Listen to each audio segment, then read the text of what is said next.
பிதா குமாரன் பரிசுத்த ஆவியின் நாமத்தினாலே இந்த சேனலை நாங்கள் தொடங்குகிறோம். ஜெபம் பண்ணுவோமா?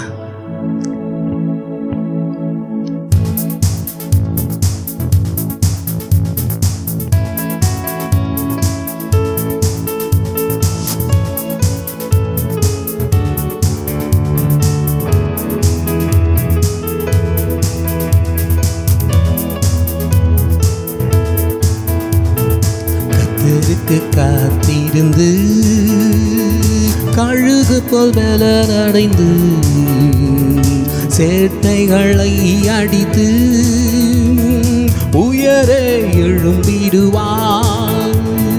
கர்த்தருக்கு காத்திருந்து கழுகு போல் பலனடைந்து சேட்டைகளை அடித்து உயரே எழும்பிடுவாய்.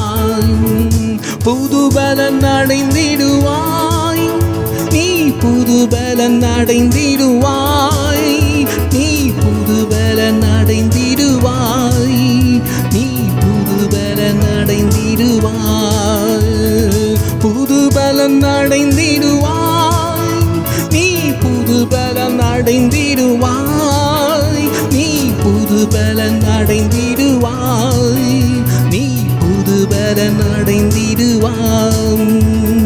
தாகமுள்ளவன் மேல் ஆவியை ஊற்றிடுவார், வறண்ட நிலத்தின் மேல் தண்ணீரை ஊற்றிடுவார். தாகமுள்ளவன் மேல் ஆவியை ஊற்றிடுவார், வறண்ட நிலத்தின் மேல் தண்ணீரை ஊற்றிடுவார். புது பலன் அடைந்திடுவாய், நீ புது பலன் அடைந்திடுவாய், நீ புது பலன் அடைந்திடுவாய், நீ புது பலன் அடைந்திடுவாய்.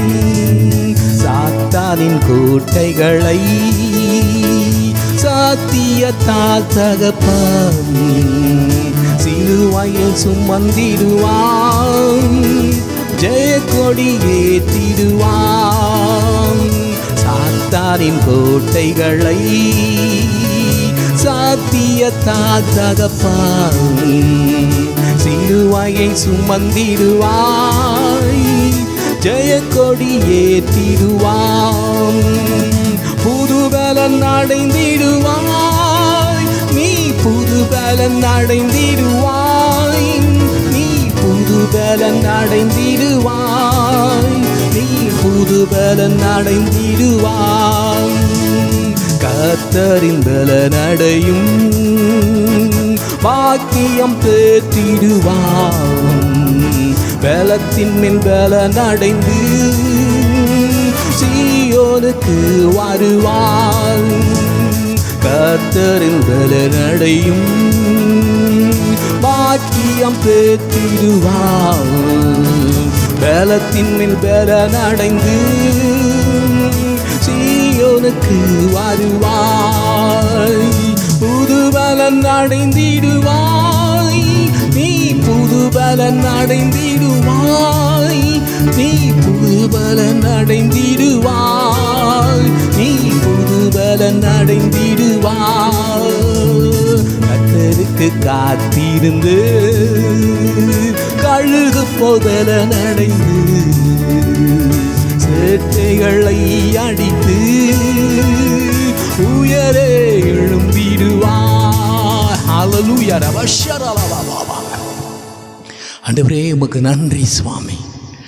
புதிய பலன் வருகிற வருஷத்திலே நீர் கெடுக்கிறதுக்காக ஸ்தோத்திரம் சாமி.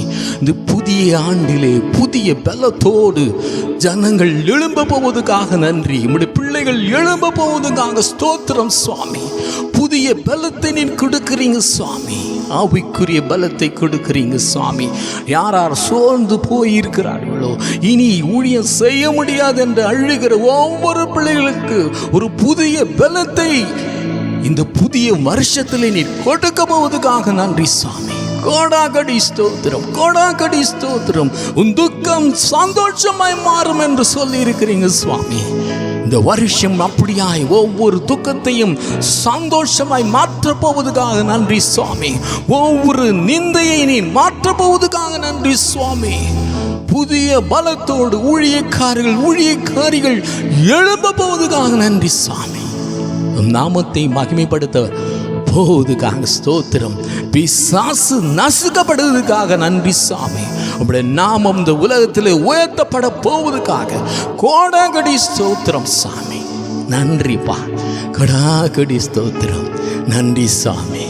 தேவனே, நாங்கள் செய்கிற இந்த ஜெபத்தையும் ஆராதனையும் ஏற்றுக்கொள்ளுங்க சுவாமி. ஆண்டவரே, உமக்கு விரோதமான காரியங்கள் நாங்கள் செய்திருப்போமானால் மன்னிச்சு மனதிறங்கி இந்த ஊழியத்தை ஆசீர்வதித்து உயர்த்த வேண்டும் ஆட்சேபிக்கிறேன். அது மாத்திரம் இல்லை, உம்முடைய நாமத்தை இந்த பூலோகத்திலே உயர்த்துங்க சுவாமி. ரட்சிக்கப்படாத பிள்ளைகள் ரட்சிப்பு அடையட்டும் சுவாமி.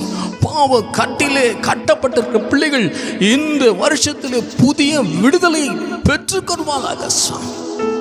நாமம் மகிமைப்படட்டும். இதை பார்க்கிற ஒவ்வொரு பிள்ளைகளுக்கும் ஒரு பெரிய மனமாற்றம், ஒரு பெரிய திருப்பம், ஒரு பெரிய ஆமாண்டவரே ஆசீர்வாதம் பிள்ளைகளுக்கு வரட்டும் சாமி. ஆமாண்டவரே, உம் நாமத்தை மகிமைப்படுத்திக்கிறீர்கள். யார் யார் அழுகிறார்கள் அவர்களுக்கெல்லாம் ஒரு சந்தோஷமான வாழ்க்கை இந்த வருஷத்தில் நீ கொடுக்க போவதற்காக கோடாகடி ஸ்தோத்திரம். உமக்கே துதியும் கனமும் மகிமையும் செலுத்துகிறேன். ஜெபங்களை கர்த்தராகிய இயேசு கிறிஸ்துவின் மூலமாய் வேண்டிக் கொள்கிறோம் பிதாவே, ஆமென். நாம் ஆண்டவரே ஸ்தோத்திரிப்போமா. அது முதல் இயேசு மனம் திரும்புங்கள், பரலோக ராஜ்யம் சமீபமாய் இருக்கிறது என்று பிரசங்கிக்க தொடங்கினார். மகத்துவம் உள்ளவரே உமக்கு ஸ்தோத்திரம். வல்லமையின் தேவனே உமக்கு ஸ்தோத்திரம். சேனைகளின் கர்த்தாவே உமக்கு ஸ்தோத்திரம். வானத்தையும் பூமிக்கும் ஆண்டவரே உமக்கு ஸ்தோத்திரம். சர்வ லோகத்துக்கும் ஆண்டவரே உமக்கு ஸ்தோத்திரம். பரிசுத்தர் பரிசுத்தர் என்ற நாமத்துக்கு ஸ்தோத்திரம்.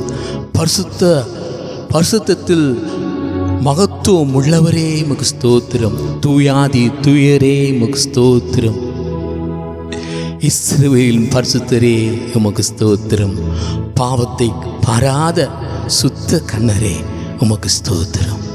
ஆண்டவரே, கடந்த வருடம் முழுதும் பாதுகாத்து இந்த புதிய வருடத்தை காணும்படியாய் தேவன் கொடுத்த இந்த மகா பெரிய தயவுக்காக ஆண்டவரை நாம் ஸ்தோத்தரிக்காமல் எப்படி இருக்க முடியும்? எத்தனையோ நன்மைகள் நம் வாழ்க்கையிலே செய்திருக்கிறார்.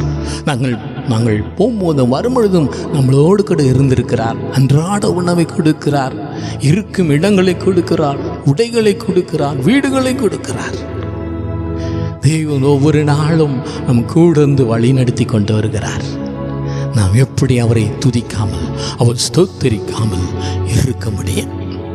இந்த நாள், இந்த வருஷத்திற்குண்டான இந்த நாளுக்குரிய வசனம் யோவான் 16:20.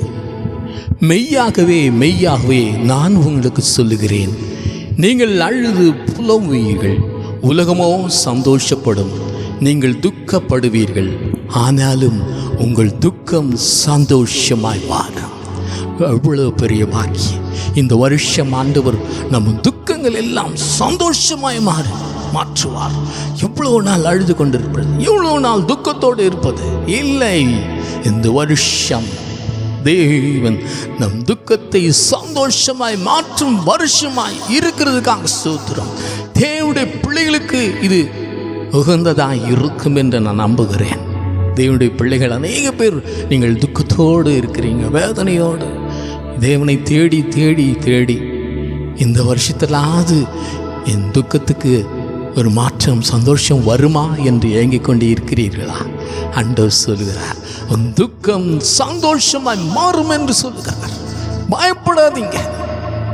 இந்த வருஷம் ஒரு ஆசீர்வதிக்கப்பட்ட வருஷமாய் தேவனுடைய பிள்ளைகளுக்கு இது இருக்கும் என்று சொல்கிறார். இனி துக்கத்தை நீங்கள் காண மாட்டீங்க.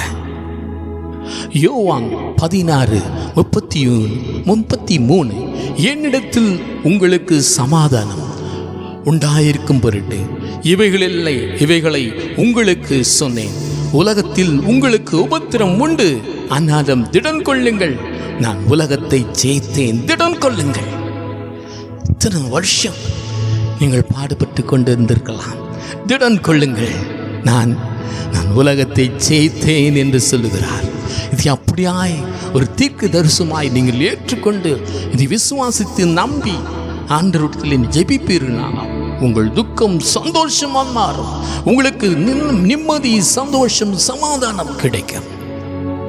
2 கொரிந்தியர் 4:17 இப்படியாய் சொல்லுது, மேலும் காணப்படுவர்கள் அல்ல, காணப்படாதவர்களை நோக்கி இருக்கிற நமக்கு அதி சீக்கிரத்தில் நீங்கும் லேசான நம்முடைய உபத்திரம் மிகவும் அதிகமான நித்திய கன மகிமையும் உண்டாக்குகிறது. அதி சீக்கிரத்தில் நீங்க போகிறது. இந்த லேசான உபத்திரம் நித்திய கன மகிமை உண்டாக போகிறது. அப்படியாய் நாம் விசுவாசித்து இந்த வருஷத்தை தொடக்குவோம். 2 கொரிந்தியர் 4:9 இப்படியாய் சொல்லுவது, துன்பப்படுத்தப்பட்டும் கைவிடப்படுவதில்லை, கீழே தள்ளப்பட்டும் மடிந்து போகுவதில்லை. அப்போஸ்தலர் 7:9 இப்படியாய் சொல்லுது, யோசேப்பின் வாழ்க்கை குறித்து சொல்லுகிறது. யோசேப்பு அந்த வாலிப நாட்களிலே எவ்வளவு உபத்திரப்பட்டான். தன் சகோதரனாலே, தன்னுடைய கூட பிறந்த சகோதரனாலே அவ்வளவு வேதனை, அவ்வளவு துக்கம். அவனை சாகடிக்க போனார்கள், அவனை விற்றார்கள், எகிப்திலே அவனை கொண்டு போனார்கள். அவன் பயந்து நடுங்கி போனான். என்ன ஆகுமோ என்று சொல்லி பயந்து நடுங்கி போனான். தேவன் சும்மா இருந்தாரா? இல்லை. அவன் துக்கத்தை பார்த்தார், அவனுடைய வேதனையை பார்த்தார், அவன் பயத்தை பார்த்தார். தேவன் அவனுக்கு கொடுத்த அந்த கனவை நிறைவேற்றினார். எவ்வளவு அருமையான தேவன், எவ்வளவு அருமையான தேவன். அவன் துக்கம் சந்தோஷமாய் மாறினது. எப்படி? அவன் அந்த தேசத்துக்கு ஒரு அதிகாரியாய் ஆண்டவர் அவனை வைத்தார். எவ்வளவு மகிமையான காரியம். சிறு வயதில் அவ்வளவு பாடுகள், அடிமையாய் கொண்டு போகப்பட்டான். தேவன் அந்த அழுகையும் அவனுடைய வேதனையும் கண்ணோக்கி பார்த்து அவன் துக்கத்தை சந்தோஷமாய் மாற்றினார். தேசத்துக்கு அதிபதியாய் மாற்றினார். எவ்வளவு பெரிய பாக்கியம். தன் சகோதரர்கள் அவர்களுக்கு வந்து உணவு வாங்கினார்கள். அவன் கண்ட அந்த கனவு அப்படியே நிறைவேறின. முகம் குப்புற விழுந்து வணங்கினார்கள் சகோதரர்கள். யார் அவருக்கு விரோதமாய் எழும்பினார்களோ அவர்கள் அவன் காடுகளில் வந்து வணங்கி நின்றார்கள். அப்பொழுதுதான் அவன் சொல்கிறான், இது தேவனுடைய திட்டம், இதற்காகவே தேவன் இந்த இடத்துல என்னை கொண்டு வந்து சேர்த்தார் என்று சொல்லி தன்னை அந்த சகோதரருக்கு வெளிப்படுத்தி காட்டினான். அப்பொழுது அவர்கள் முகங்கள் சந்தோஷம் நிறைந்திருந்தது.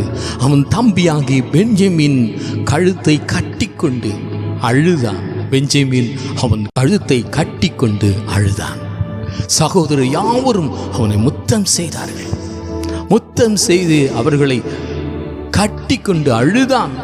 அதற்கு பின் அவன் சகோதரர் அவனோடு கூட சம்பாஷித்தார்கள். பாருங்க எவ்வளவு அந்த கனவு நிறைவேறுகிறது. அடிமையாய் போனவன் சகோதராய் வெறுக்கப்பட்டு கொலை செய்ய வேண்டும் இருந்த குழியிலே தள்ளப்பட்டு கடைசியிலே தேவன் சொன்ன வார்த்தை நிறைவேறும்படியாய்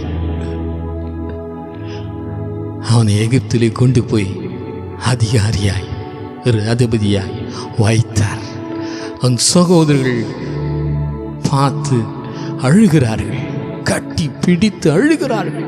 தன் சொந்த தம்பி கட்டி பிடித்து அழுகிறார்கள். சந்தோஷமாய் மாறினது துக்கம். யோசேப்பின் துக்கம் சந்தோஷமாய் மாறினது. அவன் தகப்பனோ தன் மகன் இறந்து விட்டான் என்று சொல்லி நினைத்தான். ஆனால் தேவன் அவருடைய துக்கத்தையும் சந்தோஷமாய் மாற்றினார். அதுதான் தேவன், அதுதான் தேவன். அதுதான் தேவன். உன் துக்கம் சந்தோஷமாய் மாறும். உன் வீட்டிலே உன் சகோதரர் உன்னை உபத்திரப்படுத்தி கொண்டிருக்கலாம். இல்லாவிட்டால் உன் தகப்பன் உனக்கு விரோதமாய் ஏதாவது செய்யலாம், தாய் உனக்கு விரோதமாய் செய்யலாம், சகோதரிகள் உனக்கு விரோதமாய் செய்யலாம், எதுவான நண்பர்கள் செய்யலாம், விரோதமாய் எழும்பலாம். எல்லாவற்றையும் பார்த்து ஆண்டவர் சும்மா இருக்க மாட்டார். அவர்களை சமாதானப்படுத்தி அவர்களை சந்தோஷமாய் உன் பக்கமாய் திரும்பும்படியாய் ஆண்டவர் செய்கிறார். உன் துக்கம் இந்த வருஷம் சந்தோஷமாய் மாறும். உன் சகோதரனை நீ கட்டி பிடித்து அழுது சந்தோஷமாய் இருப்பாய். உன் தாய் தகப்பனை பிடித்து அழுவாய், சந்தோஷமாய் மாறும். உன் குடும்பம் ஒரு சந்தோஷமாய் மாறும். யோசேப்பு குடும்பம் சந்தோஷமாய் மாறினது. குடும்பம் முழுவதும் ஒரு சந்தோஷமாய் மாறினது. அதுதான் வசனம். உன் துக்கம் சந்தோஷமாய் மாறு. நீதிமொழிகள் 17:17 வாசிக்க கேட்போம். சிநேகிதன் எல்லா காலத்திலும் சிநேகிப்பான், இடுக்கணில் உதவுவதே சகோதரன் பிறந்திருக்கிறார். இடுக்கணில் உதவுவதற்கு ஆகவே சகோதரன் ஆண்டவர் படைத்திருக்கிறார். பாருங்க, அவங்க குடும்பமே பஞ்சத்திலே மாட்டிக்கொண்டு உணவுக்காக எகிப்துக்கு வருகிறார்கள். பார்த்தால் தன் சகோதரன் நிற்கிறார். தேவன் அந்த வசனத்தை எப்படி நிறைவேற்றுகிறார்? தன் சகோதரன் யோசேப்பு என்ற சகோதரன் அவங்களுக்கு உதவி செய்கிறார். அந்த கூட பிறந்த சகோதரனுக்கு உதவி செய்கிறார், தகப்பனுக்கு உதவி செய்கிறார். அதுதான் அந்த வசனம் சொல்லுகிறது. ஏசாயா 61:7 இப்படி சொல்லுது, உங்கள் வெட்கத்துக்கு பதிலாக இரட்டத்தனையாய் பலன் வரும், லட்சைக்கு பதிலாக தங்கள் பாகத்தில் சந்தோஷப்படுவார்கள். இது நிமித்தம் தங்கள் தேசத்தில் இரட்டிப்பான சுதந்திரம் அடைவார்கள். நித்திய மகிழ்ச்சி அவர்களுக்கு உண்டாகும். நித்திய மகிழ்ச்சி தேவன் கொடுப்பதானால் அது மகிழ்ச்சி, அது நித்திய மகிழ்ச்சியாயிருக்கும். ஒருவேளை தேவனிட்டு விட்டு பிரிந்து நீ வாழ்ந்து கொண்டிருப்பானால் மனம் திரும்பி வரும்பொழுது உன் வாழ்க்கை மாற்றப்பட்டு அந்த நித்திய மகிழ்ச்சியை நீ பெற்றுக்கொள்ள முடியும். அதுதான் இந்த வசனம் சொல்லு. நித்திய மகிழ்ச்சி நமக்கு கொடுக்கப்படும். மத்தேயு 11:28 எப்படியாய் சொல்லுகிறது, வருத்தப்பட்டு பாரம் சுமக்கிறீர்களே, நீங்கள் எல்லாரும் என்னிடத்தில் வாருங்கள், நான் உனக்கு இளைப்பாறு தருவேன் என்று சொல்லப்பட்டிருக்கிறது. ஆபத்து காலத்தில் என்னை கூப்பிடு, நான் உன்னை விடுவிப்பேன், நீ என்னை மகிமைப்படுத்துவாய் என்று சொல்லப்பட்டிருக்கிறது. வருத்தம், பாரம், துக்கம் வரும் பொழுது நாம் ஆண்டவரிடத்திலே போகும் பொழுது ஆண்டவர் நம்மளுக்கு அந்த வருத்தத்தை நீக்கி அந்த பாரத்தை நீக்கி நமக்கு இளைப்பாறுதல் தருவார். ஆபத்து வரும் பொழுதெல்லாம் ஆண்டவர் நோக்கி கூப்பிடும் பொழுது அந்த ஆபத்திலிருந்து நம்மளை தூக்கி எடுப்பார், தப்புவிப்பார், ஆறுதல் படுத்துவார். அதான் ஆண்டவர். அதே மாதிரி தான் 12 வருஷமாய் பெரும் பாடுள்ள ஸ்திரீ அநேக வைத்திருட்டு போகிறாள், சுகமே கிடைக்கல. எவ்வளவோ செலவு பண்ணி பார்க்கிறார், குணமால. ஒரு நாள் அவள் கேள்விப்படுகிறார், இயேசு வருகிறார் என்று கேள்விப்படுகிறார். நான் அவருடைய வஸ்திரங்களாகிலும் தொட்டால் சுத்தமாவேன் என்று சொல்லி அவள் கிட்டே வந்த வஸ்திரத்தை தொட்டாள். ஆண்டவர் சரீரத்திலிருந்து வல்லமை புறப்பட்டது, அவளை தொட்டது, சுகமாக்கினது. அவள் பயந்து நடுங்கி போனாள். இதுதான் நடக்கும். நாம் அவர் கிட்டி சேர வேண்டும். எவ்வளவு செலவழித்து பார்த்திருப்பாள் பாவம். இந்த காலத்தில் கூட வியாதி வந்துவிட்டால் எவ்வளவு செலவு பண்ண வேண்டியதாக இருக்கிறது. அதுக்குண்டான பணம் கூட நம்மக்கிட்ட இருக்காது, அவ்வளவு செலவாகிடும். அப்படி செலவு பண்ணி சுகம் கிடைக்கலன்னா எவ்வளவு வருத்தமாக இருந்திருக்கும் பாருங்க. அதே வருத்தத்தை அந்த பெரும்பாடுள்ள ஸ்திரீ வருத்தப்பட்டு கொண்டிருந்தார். யாராவது நம்மளுக்கு சுகத்தை கொடுப்பார்களா? ஒருவேளை இதனை பார்க்கிற நீங்கள், எனக்கு யாராவது சுகத்தை தருவார்களா என்று நீங்கள் ஏங்கிக் கொண்டிருக்கலாம். அந்த ஸ்திரீ என்ன செய்தாள்? கேள்விப்பட்டாள், இயேசு இந்த இடத்துல வருகிறார் என்று கேள்விப்பட்டாள். நான் போய் அந்த வஸ்திரத்தை தொட்டு நான் சுகத்தை பெற்றுக்கொள்வேன் என்று உள்ளத்தில் ஒரு விசுவாசம். அதுதான் தேவன் தம்மை தேடி வருகிறவர்களுக்கு, தம்மை நாடி வருகிறவர்களுக்கு தேவன் ஆறுதலையும் சமாதானத்தையும் சுகத்தையும் கொடுக்கிறார். அந்த மகள் துக்கம் சந்தோஷமாய் மாறினது. 12 வருஷம் துக்கம், 12 வருஷம் ஒரே நொடிப்பொழுதிலே சந்தோஷமாய் மாறினது. அவள் செய்த காரியம், வஸ்திரத்தை தொட்டாள், கேள்விப்பட்டாள், ஓடி வந்தாள், இயேசுவை தொட்டார். நாமும் கூட ஆண்டவர் பற்றி எவ்வளோ கேள்விப்பட்டிருப்போம். அநேக பேருக்கு சுகம் கிடைக்கிறது, அநேக வியாதிஸ்துகள் சுகமடைகிறார்கள் கேள்விப்படுகிறோம். அது பார்த்துட்டா அவங்களுக்கு தான் கிடைக்கும், நம்மளுக்கெல்லாம் கிடைக்காது என்று சொல்லி அவிசுவாசம் நமக்குள் வரும். அப்படி இருக்கக்கூடாது. அந்த பெரும் பாண்டுள்ள ஸ்திரீயை போல ஒரு விசுவாசத்தோடு தேவனை நாம் தொட வேண்டும், தேட வேண்டும். அப்படி தேடுவோமானால் நம் துக்கம் சந்தோஷமாய் மாறும். யோவான் 4:14 வாசிக்கும் பொழுது அங்கே பார்த்தீங்கன்னா, வாசிக்க கேட்போம். 4:8 வாசிக்கலாம். அப்பொழுது சமாரியா நாட்டாளாகிய ஒரு ஸ்திரீ தண்ணீர் மொள்ள வந்தாள். நான் கொடுக்கும் தண்ணீரை குடிக்கிறவனுக்கோ ஒரு காலம் தாகம் உண்டாகாது. நான் அவனுக்கு கொடுக்கும் தண்ணீர் அவனுக்குள்ளே நித்திய ஜீவ காலமாய் ஊறுகிற நீரூற்றாயிருக்கும் என்றார். 25-26. அந்த ஸ்திரீ அவரை நோக்கி, கிறிஸ்து எனப்படுகிற மேசியா வருகிறார் என்று அறிவேன். அவர் வரும்போது எல்லாவற்றையும் நமக்கு அறிவிப்பார் என்றாள். அதற்கு இயேசு, உன்னுடனே பேசுகிற நானே அவர் என்றார். 29. நான் செய்த எல்லாவற்றையும் ஒரு மனுஷன் எனக்கு சொன்னார். அவரை வந்து பாருங்கள், அவர் கிறிஸ்துதானா என்றாள். பாருங்க, தேவன் தேடி போகிறார்.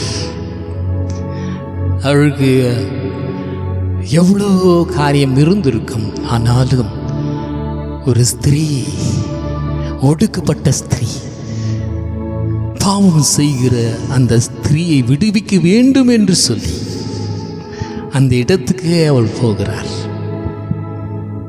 அந்த மகளை கூட பேசுகிறார், அவளுக்கு கற்றுக் கொடுக்கிறார். என்னிடத்தில் வந்தால்தான் உன் விடுதலை உண்டு என்று கற்றுக் கொடுக்கிறார். அதை அப்படியே அவள் விசுவாசிக்கிறார். விசுவாசித்தது மாத்திரமல்ல, தன் ஊர் மக்களுக்கு போய் சொல்லுகிறாள். அது பாருங்க, அந்த ஊர் மக்கள் அதை கேட்டு அவர்களும் தேவனை விசுவாசிக்கிறார்கள், அவர்களும் மனம் திரும்புகிறார்கள். தேவன் நம்மை தேடி வருகிறார். எத்தனையோ தடவை நம்ம தேடி வந்திருக்கலாம். இதை பார்க்கிற நீங்கள் உங்களை தேடி இந்த சேனல் மூலம் வருகிறார்.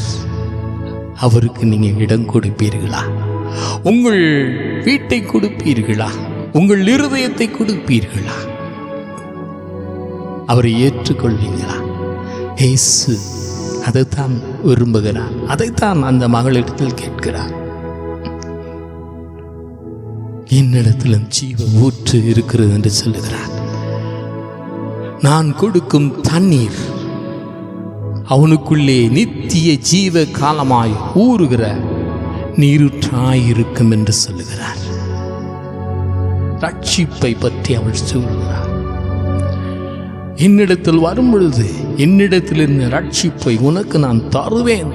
உன் வாழ்க்கை மாறும், உன் பாவம் மாறும், உன் துக்கம் மாறும், உன் வேதனை மாறும். ஒன்று மாற்றம் செய்யணும், உன் இருதயத்தை ஆண்டவருக்கு திறந்து கொடுக்க வேண்டும்.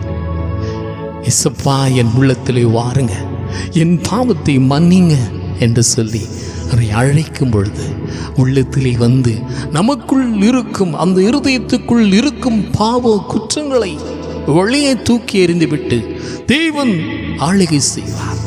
அது வித்தியாசமான மாற்றத்தை கொடுக்கும். அப்படி மாற்றம் கொடுக்கும் பொழுது நாம் சும்மா இருக்கக்கூடாது. இந்த மகள் செய்த பிரகாரம் அந்த ஊரிலே போய் ஆண்டவர் எனக்கு இப்படிப்பட்ட காரியம் செய்தார் என்று சொல்லி தேவனுடைய நாமத்தை நாம் மகிமைப்படுத்தணும். அதுதான் முக்கியம். அதுதான் முக்கியம். தேவனோடு நாம் பேசணும். அவர் வரும் பொழுது அவரோடு கூட பேசணும். நம் இருதயத்தை திறந்து கொடுக்கணும்.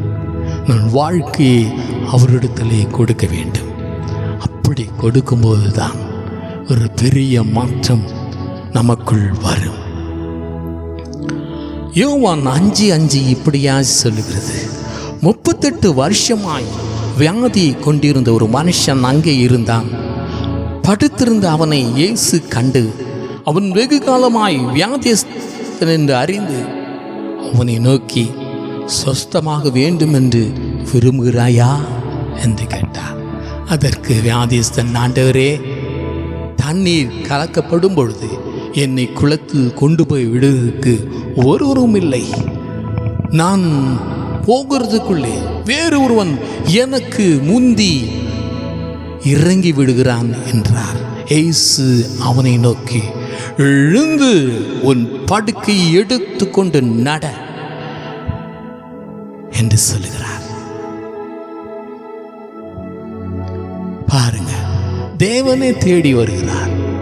எவ்வளோ நம்ம வேதனைப்படும் பொழுது, வியாதியிலே கஷ்டப்படும் பொழுது உதவி செய்ய, நம்மை பார்க்க, நம்மை அரவணைக்க ஒருவரும் இல்லாது இருக்கும் பொழுது தேவனே நம்மை தேடி வருகிறார். தேடி வருகிறார். கண்ணீரை பார்க்கிறார், அந்த வேதனையை பார்க்கிறார், அந்த வியாதியை பார்க்கிறார். இவனுக்கு உதவி செய்ய ஒரு ஆளே இல்லையே என்று சொல்லி ஏங்கி அவரே தேடி வந்து சுகத்தை கொடுக்கிறார். இங்க பார்த்தீங்கன்னா, சொஸ்தமாக வேண்டும் என்று விரும்புகிறியா என்று கேட்கிறார். அங்கே ஒரு கேள்வி பாருங்க. அதுக்கு தான் வரார். ஆனாலும் அவன்கிட்ட அவன் வாய் திறந்து சொல்லணும்னு சொல்லிட்டு அவர் விரும்புகிறார். நாமும் கூட நம் வாழ்க்கையில் வியாதிகள், கஷ்டங்கள், வேதனைகள் வரும் பொழுது அவரை நாம் கூப்பிட வேண்டும். என்னை சுகப்படுத்துங்க என்று, எனக்கு உதவி செய்ய ஒருவரும் இல்லை என்று சொல்லி அவரிடத்திலே மன்றாடும் பொழுது கட்டாயம் நம்மை தேடி வருவார். நம் துக்கங்களை மாற்றுவார், நம் வேதனையை மாற்றுவார், வியாதியை நம்மை விட்டு நீக்குவார். 38 வருஷம் வேதனைப்பட்டிருந்த அந்த மகனை தேவன் தொட்டு சுகப்படுத்தினார். துக்கம் சந்தோஷமாய் மாறும். இந்த வருஷம் 38 வருஷமாய் நீங்கள் வியாதியிலே இருக்கிறீர்களா? கவலைப்படாதீர்கள். தேவன் தேடி வந்து உங்களை சுத்தப்படுத்துவார். ஆனால் ஒன்று நீங்கள் செய்யணும், என்னை சுகப்படுத்தும் கர்த்தாவே என்று நாம் சொல்ல வேண்டும். அதுதான் செய்யணும். அவ்வளவுதான். ஆண்டவர் நம் சுத்தப்படுத்துவார். தேவன் நம்மை ரொம்பவும் நேசிக்கிறார். அதனால்தான் அவள் பொறுமையாக இருக்கிறார். யோவேல் 2:19 இப்படியாய் சொல்லுது, கர்த்தர் மறுமொழி கொடுத்து தமது ஜனத்தை நோக்கி, இதோ நான் உங்களை இனி புறஜாதிக்குள்ளே நிந்தியாக வைக்காமல் உங்களுக்கு தானியத்தையும் திராட்சை ரசத்தையும் எண்ணெயும் கொடுத்தேன், நீங்கள் அதில் திருப்தியாவீர்கள். ஆதியாகமம் 30:22 இப்படியாய் சொல்லுகிறது, தேவன் ராகேலை நினைத்தருளினார். அவளுக்கு தேவன் செவி கொடுத்து அவள் கர்ப்பம் தரிக்கும்படி செய்தார். அவள் கர்ப்பவதியாகி ஒரு குமாரனை பெற்று தேவன் இணைந்ததையை நீக்கிவிட்டார் என்றார். பாருங்க, ராகேல் அவ்வளவு வேதனை, அவ்வளவு மன உளைச்சல், அவ்வளோ நிந்தனை அவளால் தாங்க முடியல. ஆண்டவர் சமூகத்தில் ஜெபித்து கொண்டே இருந்தாள். ஒரு நாள் வந்தது, தேவன் அவளுடைய நிந்தையை நீக்கினார். இந்த வருஷம் உங்கள் நிந்தையை நீக்குவார். எத்தனை வருஷம் நீங்கள் அவமானப்பட்டு நிந்திக்கப்பட்டு இருக்கிறீர்கள் எனக்கு தெரியாது. இந்த வருஷம் உங்கள் நிந்தை மாறும். அதே மாதிரி லூக்கா 1:24 அந்த நாளுக்கு பின்பு அவன் மனைவியாகி எலிசபெத் கர்ப்பவதியாகி ஜனங்களுக்குள்ளே எனக்கு உண்டாயிருந்த நிந்தையை நீக்கும்படியாக கர்த்தர் இந்த நாளில் என்மேல் கடாட்சம்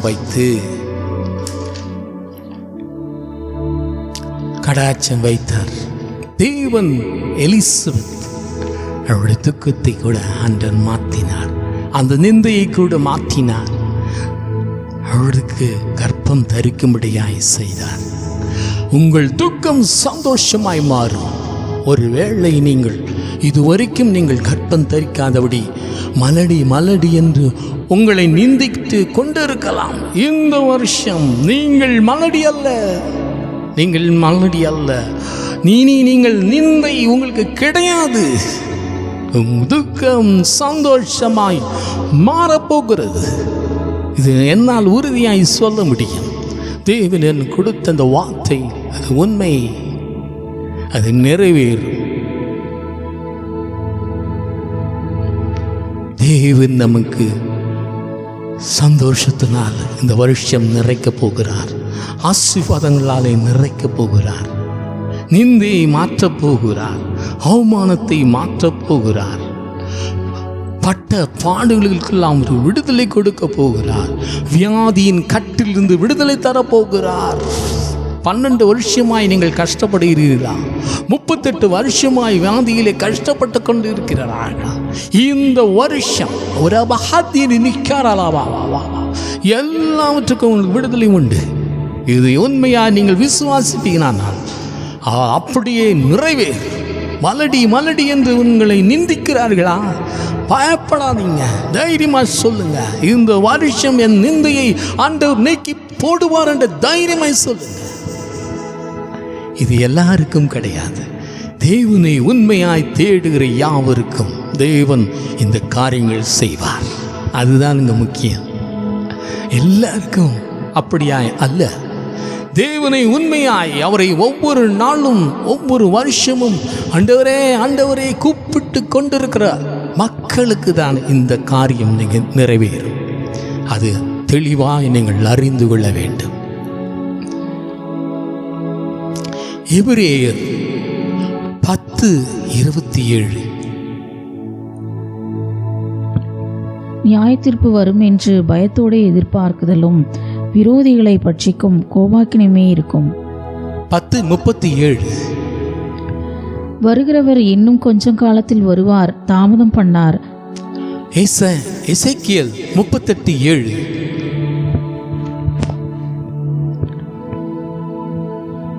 நீ ஆயத்தப்படு, உன்னுடனே கூட உன் எல்லா கூட்டத்தையும் ஆயத்தப்படுத்து, நீ அவர்களுக்கு காவலாளனாயிரு. பாருங்க, ஆண்டவர் இவ்வளவு ஆசீர்வாதத்தை கொடுத்து விட்டு திடீரென்று இந்த வார்த்தையை எனக்கு கொடுத்தார்.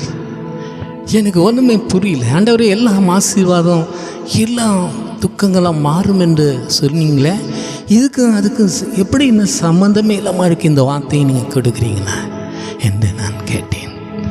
அவள் ஆயத்தப்படட்டும். தேவனுடைய வார்த்தை மிகவும் சமீபமாக இருக்கிறது. தேவனுடைய வார்த்தை மிகவும் சமீபமாக இருக்கிறது. நீங்கள் ஆயத்தப்படுங்கள். ஆண்டவராகிய இயேசு கிறிஸ்து பூமியை நியாயத்திற்கு வரப்போகிறார். நேரம் நெருங்கி கொண்டு இருக்கிறது. ஒருவேளை நீங்கள் ஆயத்தமாக இருந்தீங்களால் உங்கள் குடும்பத்தை ஆயத்தப்படுத்துங்க, உங்கள் நண்பர்களை ஆயத்தப்படுத்துங்க. அவர் வரப்போகிறார். நாட்கள் குறுகி கொண்டு இருக்கிறது.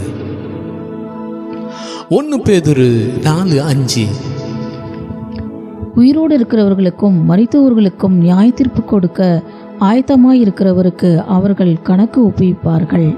வெளிப்படுத்தல் 19:7 நாம் சந்தோஷப்பட்டு களி கூர்ந்து அவருக்கு துதி செலுத்த கடவோம். ஆட்டுக்குட்டியானவருடைய கல்யாணம் வந்தது, அவருடைய மனைவி தன்னை ஆயத்தம் பண்ணினாள் என்று சொல்ல கேட்டேன். நாம கணக்கு கொடுக்கும் நாட்கள் வரப்போகிறது, சீக்கிரத்தில் வரப்போகிறது. அது மாத்திரல்ல, அவருடைய மனைவி தன்னை ஆயத்த பண்ணினாள் என்று சொல்ல கேட்டேன். அவருடைய பிள்ளைகளாகி நாம் ஆயத்தமாக வேண்டும். தேவனை சந்திக்க நாம் ஆயத்தமாக வேண்டும். எந்த நேரத்திலும் எது வேணால் நடக்கலாம். தேவன் திடீரென்று இந்த வார்த்தையை எனக்கு தந்தார். அப்பொழுது நான், ஆண்டவரே, என்ன இதுக்கு சம்பந்தமே இல்லையே என்று கேட்டேன். நீ சொல்லு என்று சொன்னார். அதுதான் நான் சொல்லிக் கொண்டிருக்கிறேன். மத்தேயு 25:34. அப்பொழுது ராஜா தமது வலது பக்கத்தில் நிற்பவர்களை பார்த்து, வாருங்கள், என் பிதாவினால் ஆசீர்வதிக்கப்பட்டவர்களே, உலகம் உண்டானது முதல் உங்களுக்கு ஆயத்தம் பண்ணப்பட்டிருக்கிற ராஜ்யத்தை சுதந்திரித்துக் கொள்ளுங்கள். 25:41. அப்பொழுது இடது பக்கத்தில் நிற்பவர்களை பார்த்து அவர், சபிக்கப்பட்டவர்களே, என்னை விட்டு பிசாசுக்காகவும் அவன் தூதர்களுக்காகவும் ஆயத்தம் பண்ணப்பட்டிருக்கிற நித்திய அக்னியிலே போங்கள். நாம் எந்த இடத்திலே நாம் இருக்கிறோம்? வலது புறமா, இடது புறமா? நாம் யோசிப்போம். தேவன் நம்மளை பார்த்து ஆசீர்வதிக்கப்பட்டவர்களே என்று சொல்வாரா? இல்லாவிட்டால் பிசாசுக்கு அடிமையாய் இருந்தவனே, அவன் தூதருக்கு ஆயத்த பண்ணப்பட்டிருக்கிற நித்திய ஆக்கினிலே போங்கள் என்று சொல்வாரா? நம்மளை நாமே சோதித்து அறிந்து கொள்வோம். இதை பார்க்கிற நீங்கள் எந்த இடத்திலே நீங்கள் இருக்கிறீர்கள் யோசித்து பாருங்கள். கடைசி நாழிகையிலே நாம் நின்று கொண்டிருக்கிறோம். எந்த இடத்திலே வலதுபடுமா இடதுபடுமா? நீங்களே யோசித்துக் கொள்ளுங்கள். ஆயத்தமாகுங்கள். உன் கூட்டத்தை, உன் கூட இருக்கிற மக்களை ஆயத்தப்படுத்துங்க. நீங்களும் ஆயத்தமாயிருங்க. ஆனால் இந்த வருஷம் உங்களுக்கு உங்கள் துக்கம் சந்தோஷமாய் மாறும் வருஷமாயிருக்கும். நிந்தனை மாறும் வருஷம். உங்கள் வேதனைகள், உங்கள் நோய்கள் சுகம் உண்டாகும். இந்த வருஷம் 38 வருஷம் ஒருவேளை நீங்கள் இந்த பாதைகளை கடந்து போகலாம். 12 வருஷம் பெரும் பாடுள்ள ஸ்திரீ போல நீங்கள் அழுது கொண்டு இருக்கலாம். இல்லாவிட்டால் ஏதோ ஒரு இடத்திலே வாழ்ந்து கொண்டு பாவம் செய்து கொண்டு இருக்கலாம். தேவன் உங்களை சந்திக்க வருகிறார். நீங்கள் ஆயத்தமாகுங்கள். உங்கள் துக்கம் சந்தோஷமாய் மாறும். இந்த வருஷம் உங்கள் துக்கம் சந்தோஷமாய் மாறும் வருஷம். இது எல்லாருக்கும் கிடையாது. தேவனை ஒவ்வொரு நாளும் அழுது அழுது வேண்டிக் கொள்ளுவதற்கு மாத்திரம் இந்த வருஷம் அவர்கள் துக்கங்கள் எல்லாம் மாறும், நிந்தனைகள் மாறும், அவமானங்கள் மாறும். கண்களை மூடி ஜெபிப்போமா? ஆண்டவரே, நீ சொன்ன வார்த்தையை நான் சொல்லிட்டேன் சுவாமி. இதை கேட்கிற ஒவ்வொரு பிள்ளைகளோடு நீங்கள் பேசுங்க, தொடுங்க, ஆயத்தமாக்குங்க. அது மாத்திரம் இல்லை, யாரார் அழுகிறார்களோ, யாரார் மிகவும் வேதனையோடு துக்கத்தோடு இருக்கிறார்களோ அவள் ஆறுதல் படுத்துங்க, சமாதானத்தை கொடுங்க, வியாதியிலிருந்து விடுதலை கொடுத்துருங்க சுவாமி. உன் துக்கம், அவர்களுடைய துக்கமெல்லாம் சந்தோஷமாய் இந்த வருஷம் மாறி அவர்கள் ஒரு பெரிய சாட்சியாய் நிற்கட்டும். குழந்தை இல்லாத பிள்ளைகளுக்கு குழந்தையை கொடுங்க. அவருடைய நிந்தனையை மாற்றுங்க சுவாமி. உமக்கே துதியும் கனமும் மகிமையும் செலுத்துகிறேன். இஞ்சபங்களை கர்த்தராகிய இயேசு கிறிஸ்துவின் மூலமாய் வேண்டிக் கொள்கிறோம் பிதாவே. ஆமென், ஆமென். ஆண்டவரை துதித்து ஆராதிப்போமா? முதலில் நாங்கள் ஆங்கில பாடல் பாடுவோம். தெரிஞ்ச அங்கே கூட சேர்ந்து பாடுங்க. பாடுவோமா?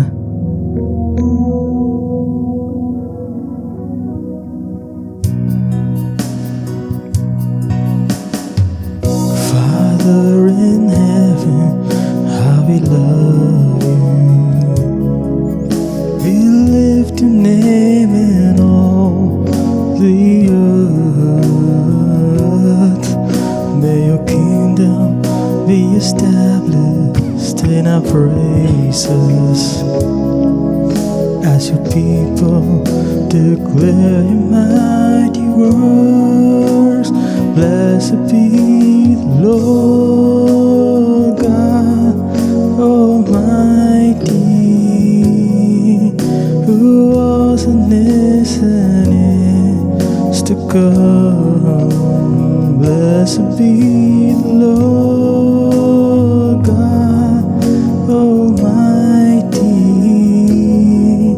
who reigns forevermore.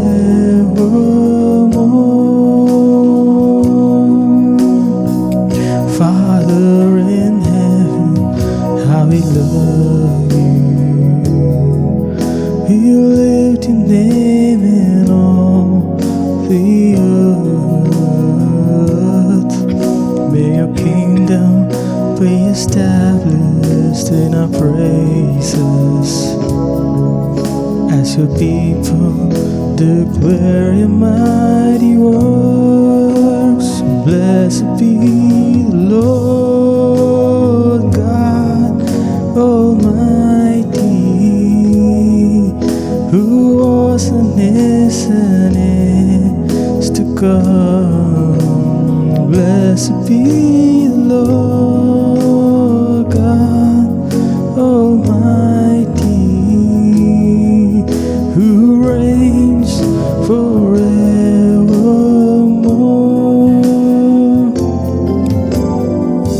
Father in heaven, how we love you. We lift your name in all the earth. May your kingdom be established in our praises, as your people declare your mighty works. Blessed be the Lord God Almighty, who was and is to come. Blessed be the Lord God Almighty, who reigns forevermore, who reigns forevermore.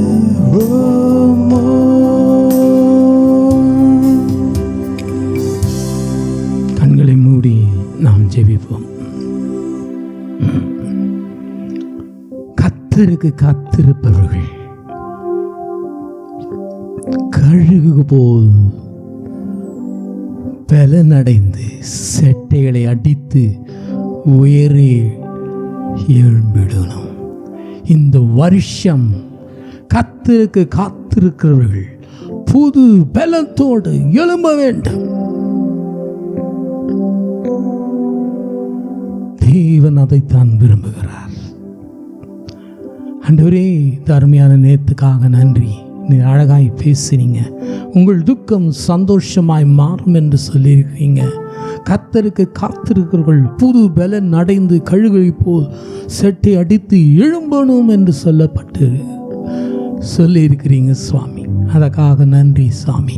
இதை பார்க்கிற ஒவ்வொரு பிள்ளைகளும் ரட்சிக்கப்படட்டும், உங்களுடைய வருகைக்கு ஆயத்தப்படுத்தட்டும். யாரார் ஆண்டவரே வேதனையோடு துக்கத்தோடு ஆண்டவரே வியாதியோடு இருக்கிறார்கள், அவெல்லாம் விடுதலை பண்ணுங்க. ஐசியில் இருக்கிற பிள்ளைகளை விடுதலை பண்ணுங்க சுவாமி. கேன்சரில் இருக்கிற பிள்ளைகளை விடுதலை பண்ணுங்க. கிட்னி ஃபெயிலியரில் இருக்கிற பிள்ளைகளை விடுதலை பண்ணுங்க. இந்த வருஷம் அந்த பிள்ளைகளுக்கு விடுதலை வருவதாக சாமி. பெரிய காரியங்களை செய்யுங்க. சுகர், பிபி, தைராய்டு போன்ற பொல்லாதா பிசாசின் அந்த கட்டிலிருந்து ஒவ்வொரு விடுதலை தருவீராங்க சாமி. என் ஆண்டோர் ஒவ்வொரையும் தொடுங்க. உச்சம் தலைமுதல் உள்ளம் காதுரை இது பார்க்கிற ஒவ்வொரு பிள்ளைகளை நீ தொடுவீராங்க. இப்பொழுதாபா ஷராலாபா தொடுங்க சாமி. பிசாசின் கட்டுகள் ஓடட்டும் இயேசுவின் நாமத்தினாலே. பிசாசின் பிடியிலே அகப்பட்டு இருக்கிற பிள்ளைகளை விடுதலை பண்ணுங்க. யாராரு மாந்திரியங்கள் பில்லி சூன்யங்கள் செய்திருப்பார்கள் அவர்களெல்லாம் விடுதலை பண்ணுங்க சுவாமி. இந்த வருஷம் பிள்ளைகளுக்கு ஒரு பெரிய விடுதலை தருவீராங்க. பெரிய காரியங்களை செய்யுங்க சுவாமி.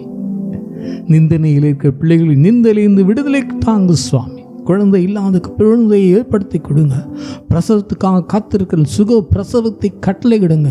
கடன்லேருந்து விடுதலை கொடுங்க சுவாமி. இன்னும் எதற்கு அழுகிறார்களோ, என்னென்ன காரியத்துக்கு அழுது கொண்டு இருக்கிறார்களோ, பாவத்திலிருந்து, குடியிலிருந்து, விபச்சாரத்திலிருந்து, வேசித்தனத்திலிருந்து, சிகரெட் பிடிக்கும் பழக்கத்திலிருந்து இந்த வருஷம் ஒவ்வொரு விடுவிக்க வேண்டுமா ஜெபிக்கிறேன். நாமத்தை மகிமைப்படுத்திக்கொள்ளுங்க. உமக்கே துதியும் கனமும் மகிமையும் செலுத்துகிறேன். ஜெபங்களை கர்த்தராகிய இயேசு கிறிஸ்துவின் மூலமாய் வேண்டிக் கொள்கிறோம் பிதாவே, ஆமென். இனிய புத்தாண்டு வாழ்த்துக்கள்.